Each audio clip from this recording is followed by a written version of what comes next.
Hello friends, welcome to meaning in Telugu channel. ఈరోజు word ఏమిటంటే బేవకూఫ్. దీన్ని తెలుగులో మూర్ఖుడు, పిచ్చివాడు అని అంటాం. ఈ వర్డ్ని హిందీ భాషలో వాడే పదం మూర్ఖత్వం లేదా తెలివిలేనితనాన్ని సూచించే పదం అని అంటాం. ఈ వర్డ్కి హిందీ టర్మ్ మీనింగ్ ఏమిటంటే ఫూల్ ఆర్ ఈడియట్ అని అంటాం. దీనికి సంబంధించిన కొన్ని ఎగ్జాంపుల్ చూద్దాం. వాటితో ఇంకా బాగా అర్థం చేసుకోవచ్చు.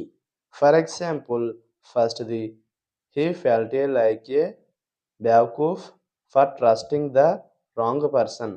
అంటే తెలుగులో తప్పు వ్యక్తిని నమ్మడం వల్ల అతను మూర్ఖుడిలా అనిపించింది.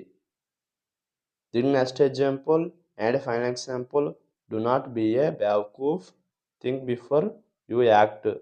అంటే తెలుగులో మూర్ఖుడిలా ఉండకండి, పని చేయకముందు ఆలోచించండి.